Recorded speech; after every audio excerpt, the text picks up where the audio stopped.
Hello, all you positive heads out there. It's so good to be back with all you beautiful reflections of the one source consciousness that creates and animates all things. If you're new to this podcast, of course, we're super happy to have you here. And if you've been listening and enjoying for a while, I would be super grateful if you would please take a moment to give us a review on Apple Podcasts. It's one of the best and simplest ways to pay it forward and help others find the show so that they too can tap into the powerful perspectives and positive vibrations we are collectively emanating. The other unique and magical way to share this show is by sending any friends you think would benefit from listening to this podcast our Game with the Universe link at positivehead.com/game.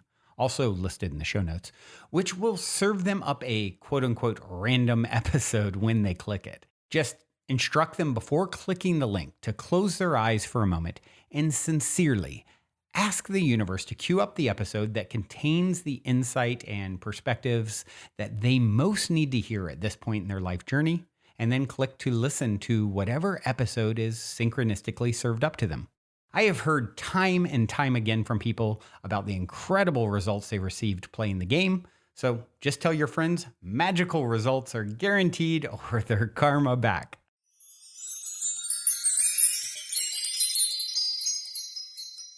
All right, all you positive heads, welcome, welcome. Here we grow again. It is a magical Monday here in the studio as I record, and I hope my words, these sound waves, these vibrations find your ears, receiving them in a state of excitement, wonder, joy, curiosity, all the good stuff.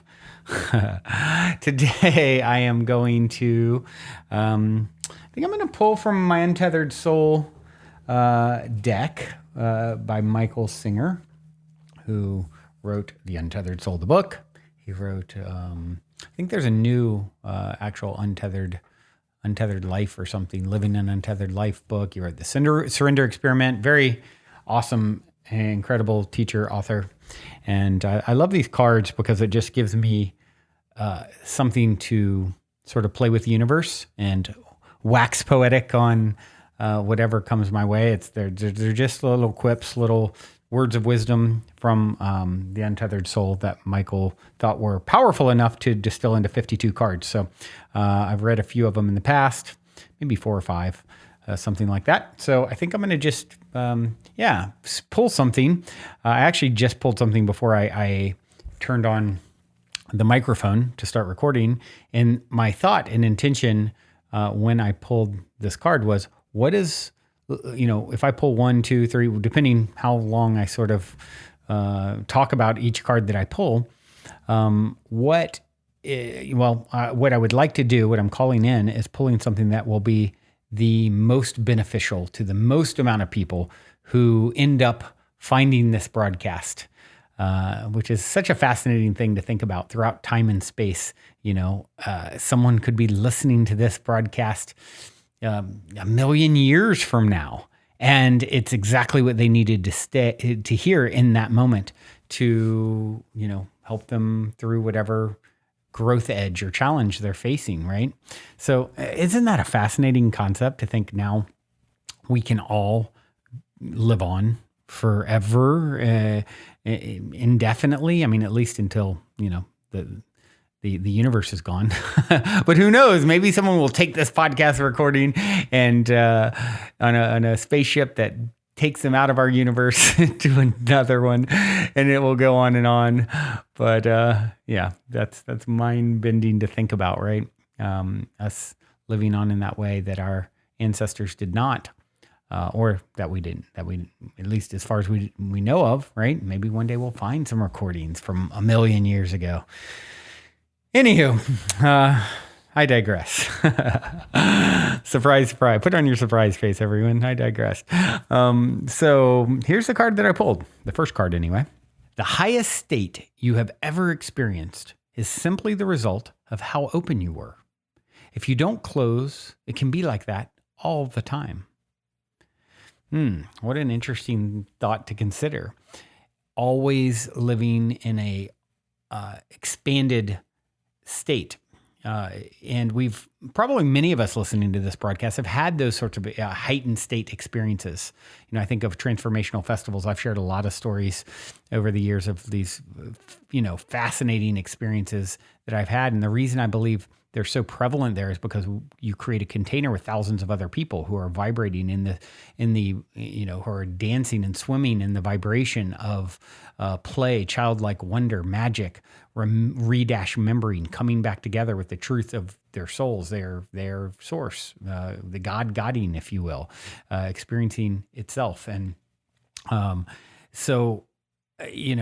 think it creates a container that allows more magic in, heightened states, right? And I don't know if I fully agree that it can be like that all the time. I mean, all things are possible. However, I do believe there is some need for the contrast, right? I think the more natural ebb and flow of how it unfolds is we have highs, and then you kind of whoever's done a plant medicine or use some sort of a entheogen, maybe LSD or something like that, knows what I'm talking about, where it's like you kind of go into this like heightened, expanded state, and then there's like the come down from that. And I think that's an exaggerated way to experience sort of the ebbs and flows of life.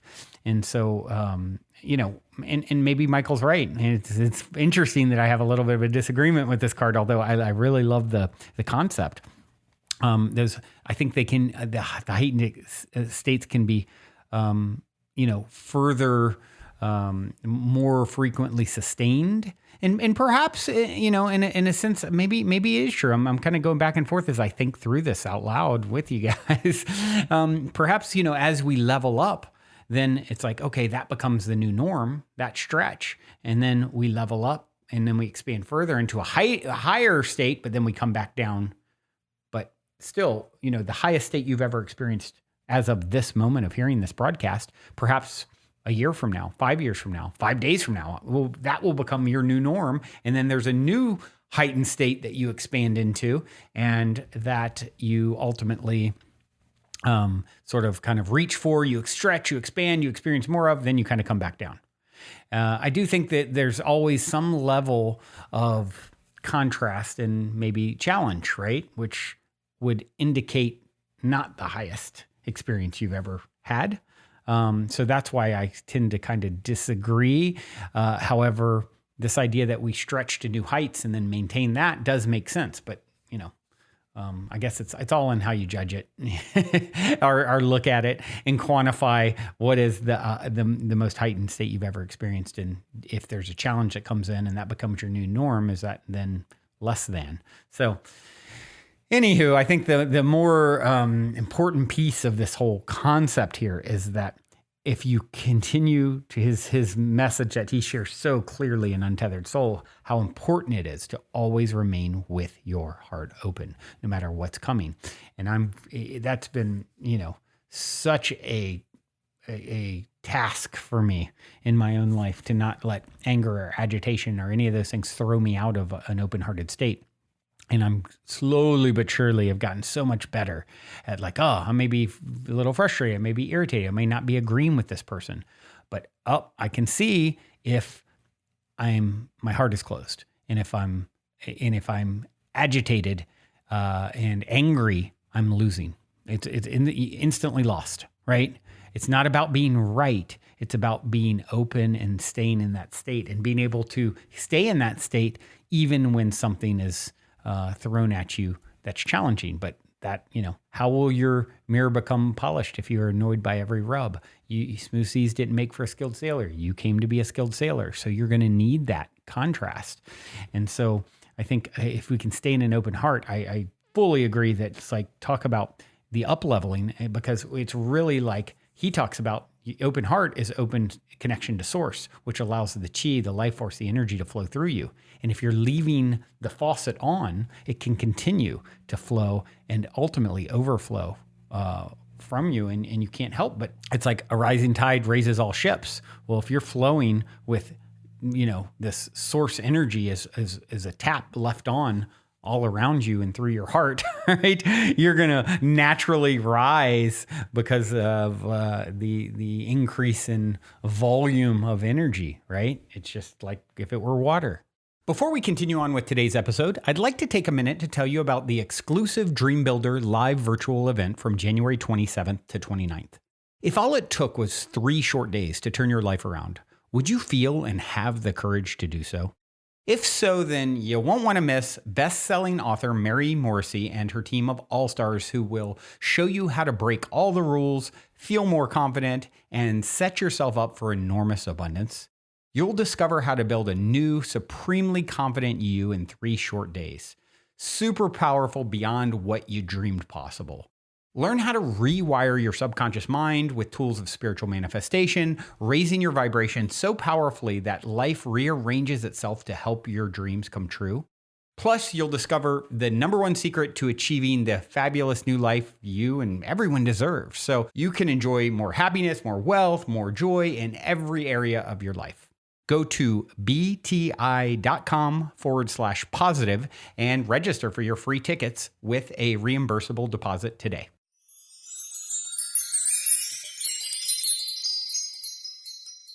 That was a good one. I liked all the angles of that one. Okay, let's see. We got some time here. Let's pull something else.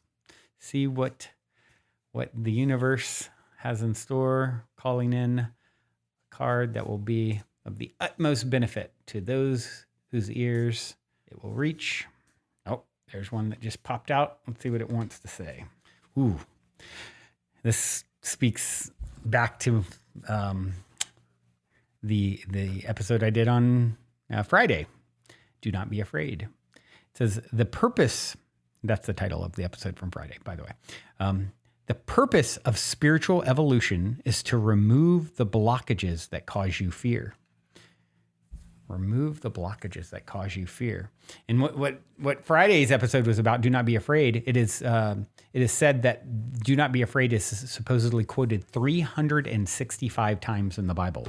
Now that's an interesting number, isn't it?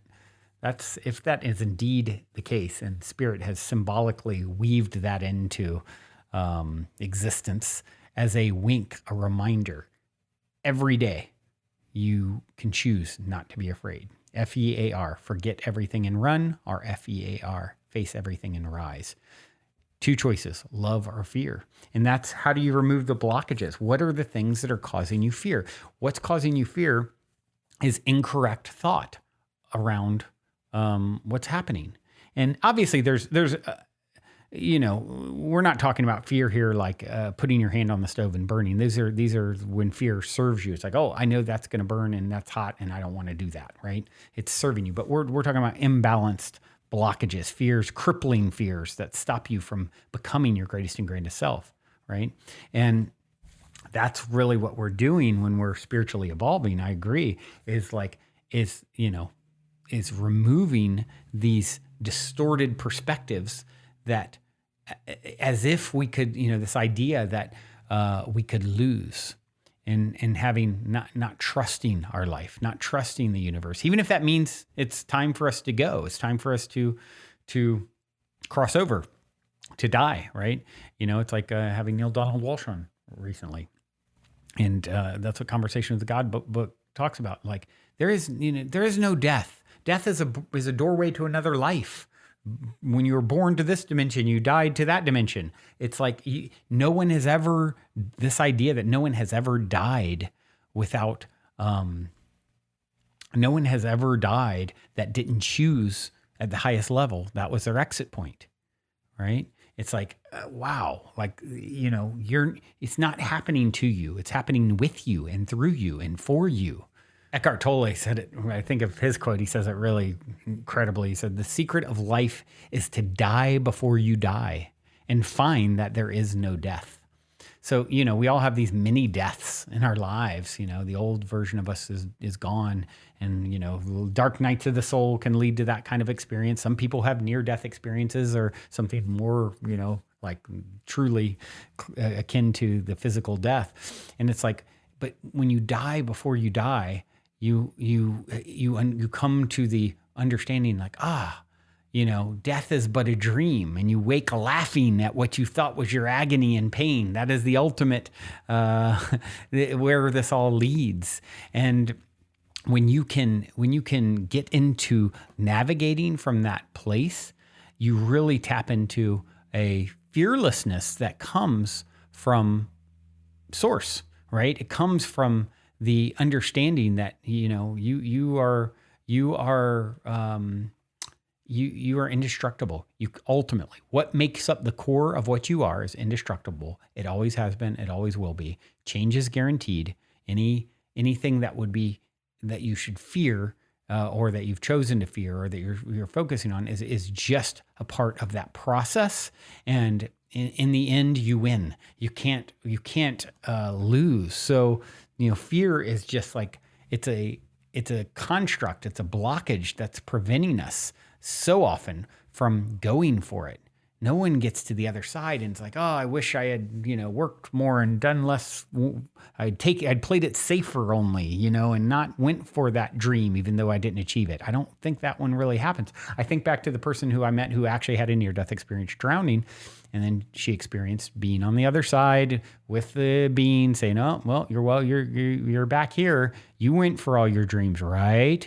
You took the risks to have the most rewarding life, right? You faced those fears of not being enough, right? And of course, her answer was no. And so next thing she knows, she's back in the water and something's pulling her to the surface and she miraculously survives. So we don't want to have to go through that to answer those questions, right? She went through it so that it could come back through her to me and now to you. So that memo is getting passed along. Get the message, right? If it scares you and it excites you, it's probably for you. And this is your growth edge. That other, talking about the highest state in growth on the first card. This is really it's a tool to allow for that growth, because without the stretching past those fears, you don't have the experience of them. They actually give meaning to the the conquering of them and being on the other side of it all. So they're a gift. It's all a gift.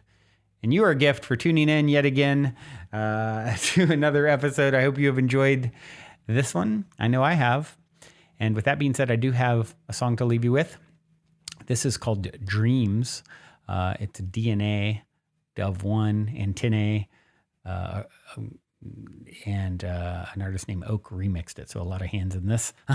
And Antennae is actually the artist that I shared my UFO encounter story from last summer, I guess, last spring. That's the artist that we were going to see right before it happened. So, and had a lot of crazy spiritual breadcrumb synchronicities with it. Fun episode, but. Anyway, this is Antennae and others bringing you dreams. Until next time, journey well. Love you so much.